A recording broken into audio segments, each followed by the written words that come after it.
Hey guys, Levi Carter here with CBFC. We are a full service accounting firm as well as part-time CFO company focused on small businesses.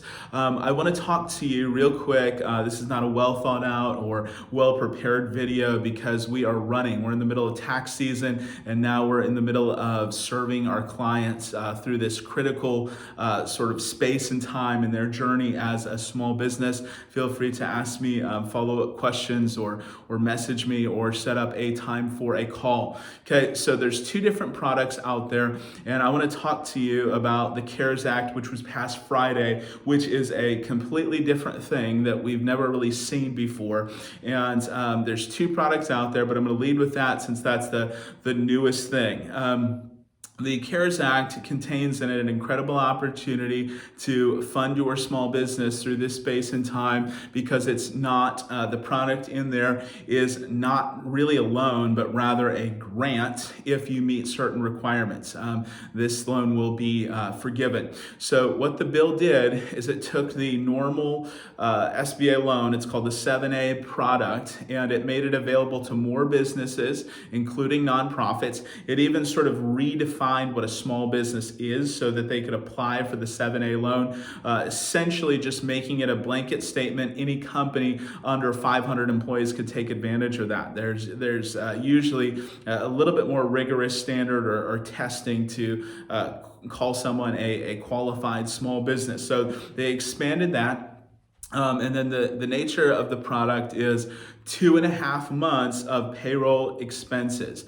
Now there's going to be data and interpretations by Treasury that sort of tweak a lot of these thoughts, but I've read the bill and I've read the final of the version of the bill a couple of times, and as it reads today, in my understanding, this payroll cost number is very wide. Okay, so typically when we think of payroll costs, we think of W-2 payroll. It includes W-2 payroll. It also includes any state and local taxes on that W-2 payroll. It also includes benefits, retirement benefits, as well as health benefits, widening that. And the interesting thing that's going to be critical for people like businesses like general contractors that we serve is the final version of the bill included payments to contractors. So essentially what we might call 1099 payrolls. An accountant, I have a problem with the term 1099 payroll, but a lot of people call it 1099 payroll is included. So it's going to be a monthly average taken from the past year before you applying for the loan times 2.5. Okay, so what they're going to test, I'm going to give you the short version. If you want this loan forgiven, you can apply for forgiveness next June. And what they're going to test is they're going to test payroll dollars to make sure that your pay per head is the same. And they're going to check somehow they're going to check a payroll head count.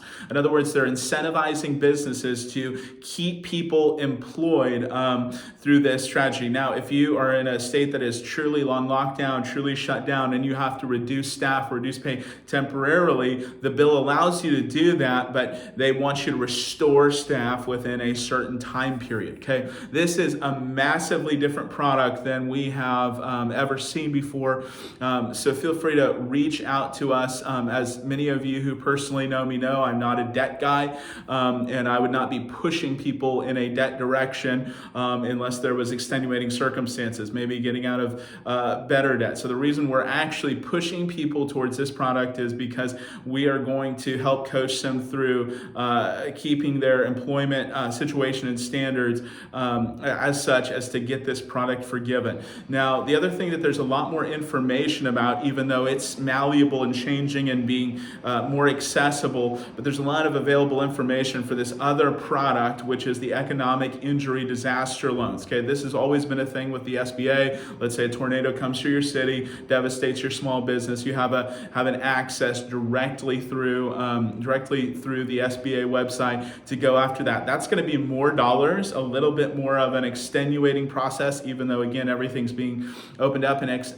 extended right now. That's a different product. There's a lot of information on that, even though that product's changing. So this is truly a loan, but it's more dollars, whereas this is going to be less dollars, but it is truly a grant if we set this up right. There's 100 other things that I would go over with you in detail if we were talking about your business. But these are the two different products that are out there. And on this new product, I'd be very careful about reading what's out there on the internet. The reason is because there were many changes and amendments over the 7 to 9 days they were writing this bill. Whereas even in the last 48 hours before passage, there was a pretty dramatic shift. So you either want to get information from the internet maybe here in a couple weeks once that final information has been compartmentalized, or you want to read the sort of final version of the bill, or of course you can reach out to us. We are CBFC, where we are champions